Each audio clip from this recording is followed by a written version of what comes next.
Basically, the federal budget 2020 is letting us know that our government is going to borrow close to $1 trillion in the future. So let's talk about that and the impact of the budget on the Australian stock market. I've summarized the key things you need to know, and I've made this video to be as easy to understand as possible. But if I left out anything you think is really worthwhile talking about, let me know in the comment section below. As usual, I'll wrap up the video with a portfolio update just so that you can see how the budget have impacted my investments. Now, if you're new here, the number on the top left-hand corner of all my thumbnails represents what my portfolio is worth as of recording this video. And if you're wondering, no, I don't have a secret recipe and the number is usually going up because I am consistently investing. On that note, because I am a random Asian dude you found via YouTube, this video is not financial advice. And if you do need help with investing, make sure you go see a real professional. So without further ado, let's go! Now the theme of the 2020 federal budget is all about jobs. So the first area of the budget we have to talk about is the government's objective to drive unemployment back down to 6% or lower. The pandemic have caused a lot of pain, and a lot of people have lost their jobs are either in hospitality or retail. Unfortunately, a big portion of those jobs are permanently lost. To combat a big portion of those jobs that are permanently lost, our government introduced the Jobmaker hiring credit, focusing on creating jobs for young Aussies. For the Jobmaker hiring credit, our government will pay businesses $200 a week for those aged 16 to 29 and $100 a week for those aged 30 to 35. But the employer do need to prove net additional employment, and these people that they hire needs to come from the pool of people currently receiving job seeker, youth allowance, or parenting payment. This is expected to cost $4 billion over the next 3 financial years and is projected to support up to 450,000 jobs for young Aussies. On top of that, there's also an $1.2 billion apprenticeship wage subsidy capped at 100,000 places and another $10 billion in infrastructure investment to further support job growth. Now, these moves are great to encourage businesses to hire younger people who ultimately will become the future leaders of our businesses. The infrastructure investment in roads or highway, together with the wage subsidy for apprenticeship, will create more jobs in the construction industry. And this should have a flow-on effect to the tourism and the transportation industries as well. In my opinion, employment and job security is the first key hurdle we have to tackle if we want a fast economic recovery. Because at the end of the day, when we get our stimulus checks or tax cuts, we have the choice to either spend it or save it. And right now, people are choosing to save that money instead of spending it, demonstrated by a close to 20% savings rate. And I think that the high savings rate represents the uncertainty around employment. So if the Jobmaker plan pans out the way our treasurer intended to be, it should introduce more certainty around employment, encouraging people to spend their money in the process. The next area in the federal budget that really caught my attention are the personal tax cuts. The focal point of this area is to reduce the amount of taxes being paid by low to middle income earners. Essentially, the objective is more money into the pockets of people who will actually spend it. If you're earning $48,000 to $90,000 a year, you're going to make anywhere between $2,100 to $2,200 more in the new tax bracket. If you're bringing home $100 to $120K, you're going to make approximately $2,200 to about $2,700 more with the new tax bracket. The important note I want to make here is that although it seems like people making more money are getting more tax dollars back in the new income tax brackets, the change in taxes you have to pay as a percentage is significantly higher for people earning $40,000 to $80,000. In total, the changes in these income tax brackets is estimating that the household income will increase by $6.9 billion in FY21 and $16.8 billion in FY22, creating 50,000 jobs in the process. If you're wondering when you'll start getting those tax cuts, it's only when the budget is passed and then the ATO will update the tax bracket, and then your employer will start putting aside the new level of taxes. Our treasurer did say that he expects the changes will put money in people's pockets by Christmas, but We might get those tax cuts faster if ATO can update the PAYG withholdings faster. Now, just because you're getting more money into your pockets, it doesn't mean that you should wave that credit card in the air like you just don't care. Or chuck that money towards ASX penny stocks. This is your opportunity to recession-proof yourself in the future, so that when the markets inevitably crash again, you will just dust that off your shoulders and just move on with your life. I've dedicated a full video on all the steps that I took to recession-proof myself in the future. So if you're interested in that, I have left a link to that video in the description box below. The income tax cuts will only flow through to the economy if people feel that their jobs are secured or have adequate income support. But as you can see on the screen, income support will substantially decrease by December. The question is whether the Jobmaker plan is enough to encourage businesses to hire very quickly. But we do know that in some states like Northern Territory, WA, South Australia, and Tasmania, job ads are higher than pre-pandemic levels. Now, these numbers that you see in front of you are pre-budget numbers from SEEK in September. With Victoria slowly coming out of lockdown and the new Jobmaker incentives, I do think we'll see a spike in new job ads towards the end of this year.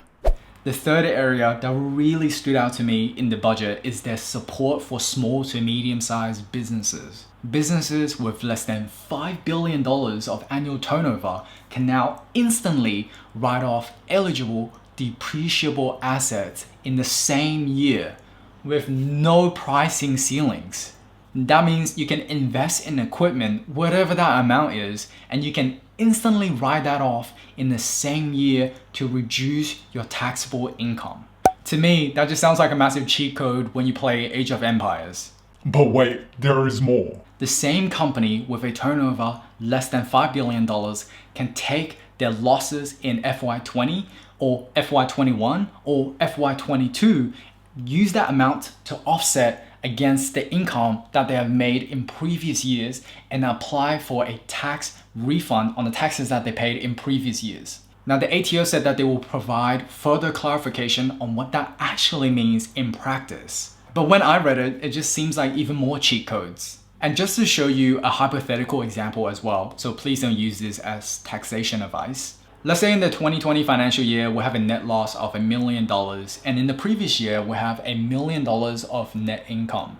The new federal budget will allow us to take the losses that we made this year and offset that against the income that we made in previous year and apply for a tax refund on the taxes that we paid in the previous year. Together with the temporary ability to instantly write off depreciable assets, these are incredibly generous environments for businesses to invest and build their capabilities to generate future cash flows. And along the way, more jobs will be created in the process. To be honest, I don't really know how it could get any better than this. Now that everything I talked about so far costs a lot of money. As a matter of fact, almost $1 trillion worth of debt by 2024.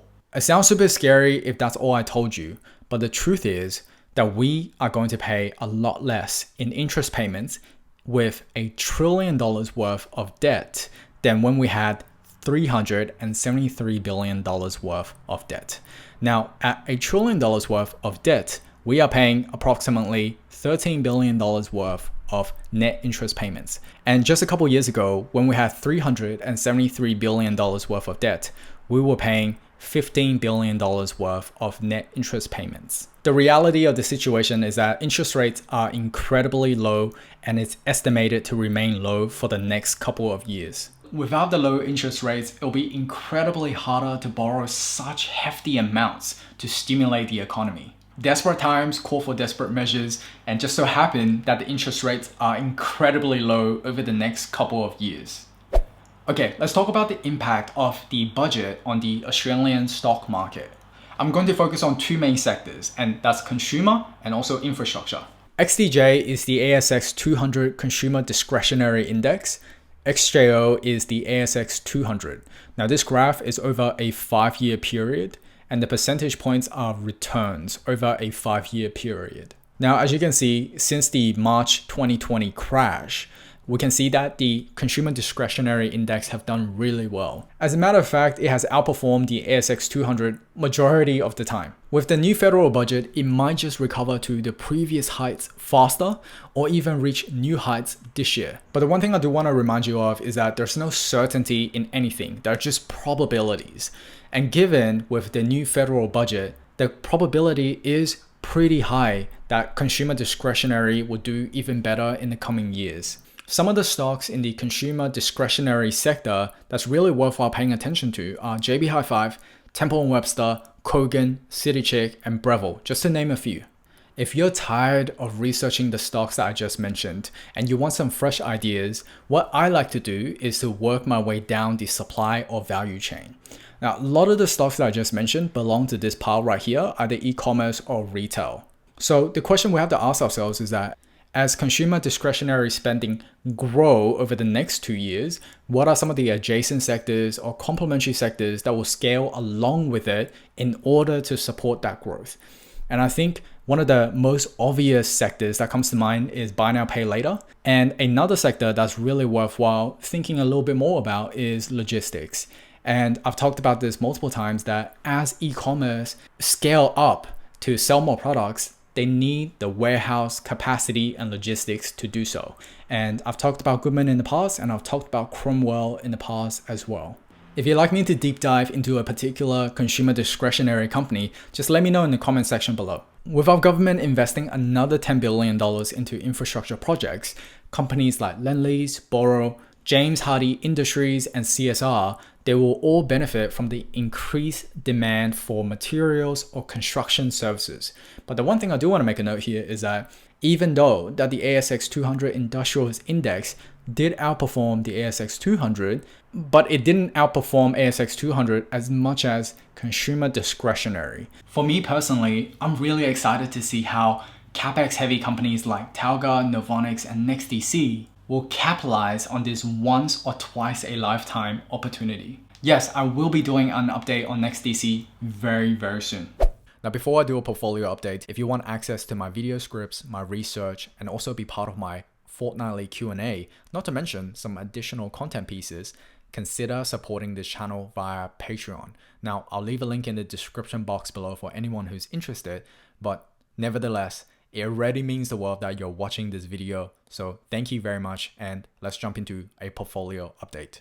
So when it comes to a portfolio update, the CMC market portfolio side of things is currently worth about $60,867. And over the last week, the market has been pretty generous in providing a 1.4% total return, which is about $839. But over the lifespan of my portfolio, the total return is approximately 14%.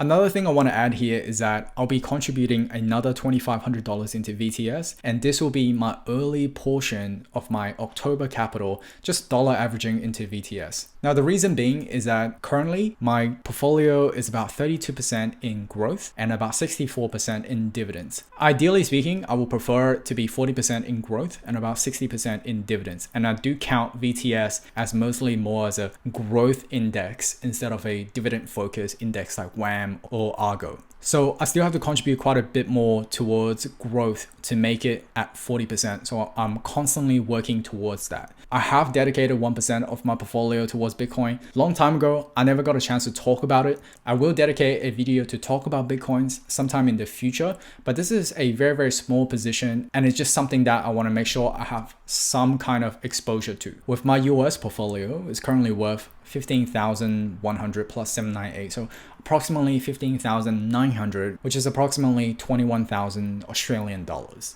Not too much of change on this side. I did wanted to buy more into Disney at $122. I got an additional share, but for some reason, some of my orders didn't go through. So I did miss out on the opportunity, and it rebounded back to 124. So it's a bit of a bummer, and it's my mistake. So I will keep you posted on what I do decide to do moving forward into the future. And another thing that I have been thinking a lot more about is consolidation. I have been thinking about consolidating into less positions so that I can keep a better eye on things and how things are progressing or affecting my high conviction positions. I just want to make sure that I give enough attention to monitoring my positions. I don't think I can do that very well when I have too many positions. So I am thinking about consolidation.